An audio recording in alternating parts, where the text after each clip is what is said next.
It fits in with slashers quite well, but there's a lot of differences, a lot of psychological differences in the films and stuff. And also, these are also psychos, not just serial killers. So this is quite a big collection of me. So I'll get started. Probably be in 2 parts. So here we go.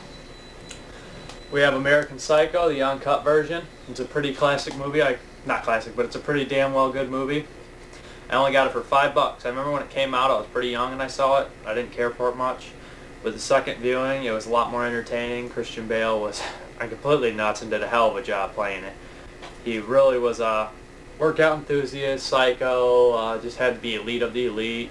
And there's a lot of sick humor in it too. A lot of good actors, Jared Leto, Willem Dafoe, make appearances, stuff like that.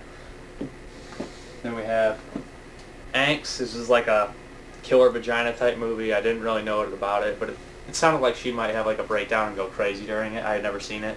Don't know how it is. Then we have The Baby, which is like an old Grindhouse movie made in like 1973. I've never watched The Baby, but like I said, I got this because somebody said Love Me Deadly and The Baby would be a great back-to-back feature, and I haven't seen either on the Fangoria website. But this is like the cheap DVD release. The one before this one out of print. It's really thin, but this is the only way I could get it.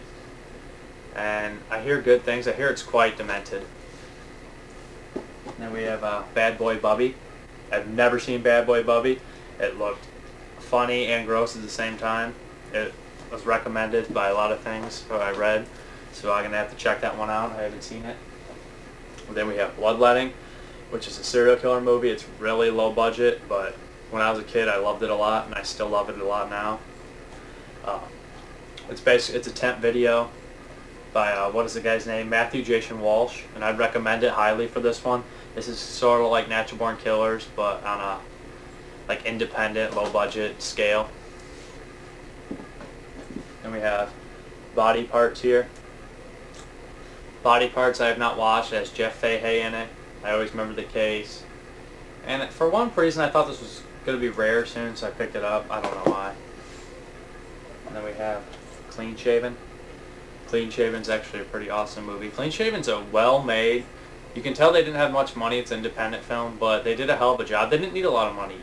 You don't need a lot of money or CGI to make an absolutely terrifying good movie. Clean Shaven's proof of that. Clean Shaven's slow, but it's very creepy, and the scenes work very well. There's a lot less dialogue because it follows the character of schizophrenic Peter Green from The Mask and Pulp Fiction, and he doesn't say much, and he's out looking for his daughter and stuff that was separated him because his mom gave him away and stuff. It's a pretty awesome movie. I'd recommend it. There's some cool schizophrenia acts in there that he does. And we have a classic, one of my favorites, Christmas Evil. You know what? Right when I got this, I watched it once and I fell in love with it. I haven't watched it again, but all I can think about is Moss Garcia. Absolutely hilarious. It's a classic movie, and the end is out of this world. Delirium. You know what? I'm gonna be honest with you guys. I didn't watch Delirium. I kind of fast forward through it. Me and my friend thought it would be something else. This is a long time. I got this right when it came out. I thought it would be different than what it was. Then we have Demons of the Mind. I haven't watched Demons of the Mind. To be honest though, the case really dragged me in on this one. That's why I picked it up. I believe it was an old Hammer movie. Anchor Bay released it. Then we have the Cheese Fest, The Dentist. Ken Foree is a cop in it, and Corbin Burnson is in it. He plays a dentist. It's a pretty entertaining crap fest. It's not the best thing ever made, but it is cheesy, but you wouldn't expect it to be as cheesy as you like think about the dentist, like ooh, but actually there's some pretty, like he actually shows him go crazy. He has legitimate reasons and stuff. But oh, who's in it? Oh, remember the guy from the Terminator 1 and 2 movies that no one likes, that like psychiatrist is a complete asshole? He's in it and he gets what he deserves from the Terminator movies. We have Devil in the Flesh. I must be honest, it was only $1. I bought it because Rose McGowan. I have a thing for Rose McGowan. I haven't seen it. We have The Doctor and the Devils. I got it for $5. It seemed like it was about some people supplying other people with bodies. I haven't got a chance to watch it. I figured it was about, sounded pretty crazy to me, but people sounded crazy in it. I don't know how crazy it is. Then we have 2 editions that don't answer the phone. The first release, which is straight garbage. It's all cut up to crap. And the next release, this stars the late, great Nicholas Worth, who I always call Fabulous Willis. He's probably my favorite underappreciated actor there ever was. In this movie, there's also a cool interview with him on there.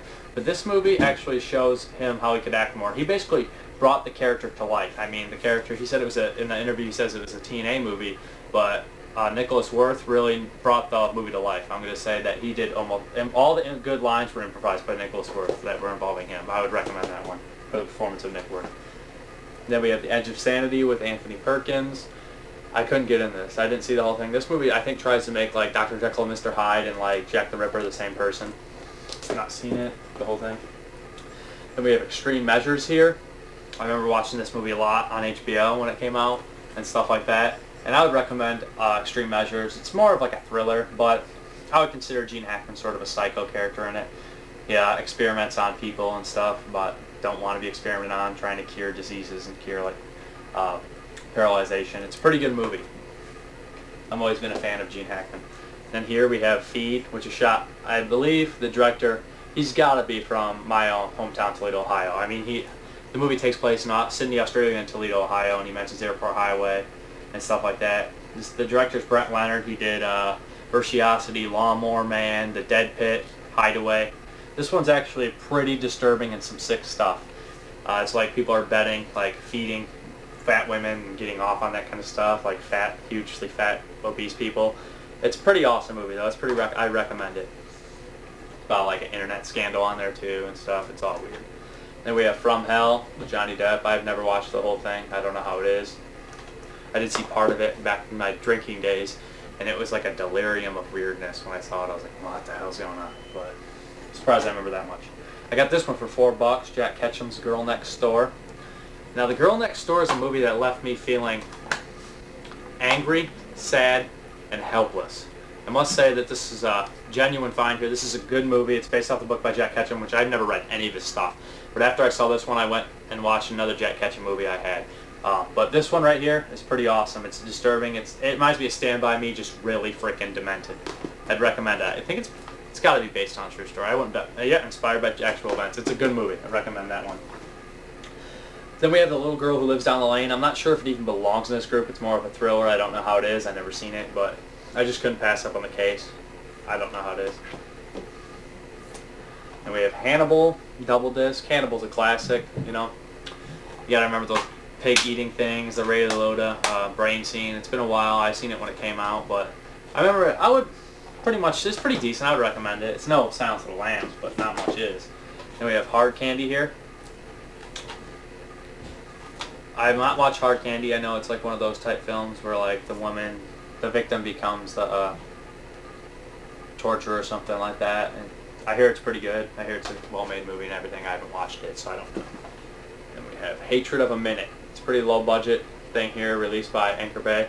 But you know what? This is decently well-made. And there's a couple scenes in here that are just awesome, like the stuff getting cooked on the stove and the splash to the face. You know what? If you're a fan of low-budget, serious films, I would go check Hatred for a Minute out. We have 2 copies of Henry. We have the first MPI one, and then we have the 20th anniversary edition, double disc.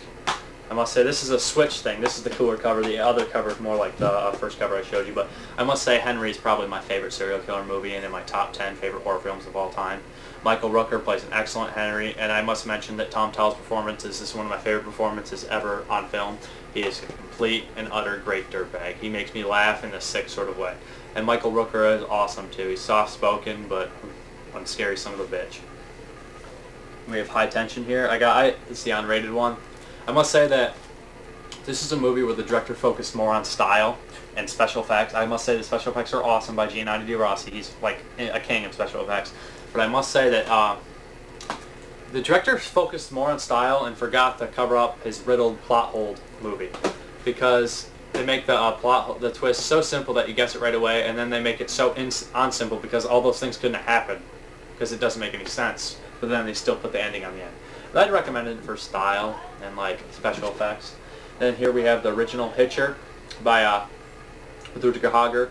It's a pretty entertaining movie. They compare it to the violence of the Terminator and stuff. I'd say it's a pretty good movie. I'd recommend this one. I watched it quite a few times. It's more like a thriller also. But Hitcher's a pretty damn good movie. It's not the best, but it's classic 80s. Then we have Ice Cream Man, which would probably be in my horror comedy. There's Clint Howard here. He's like this demented ice cream man that saw like his favorite ice cream man get kills the kid, and he's insane now. You know what? The ice cream man's absolutely hilarious. There's lines in there like, this cop is eating an ice cream cone, and there's an eyeball in it.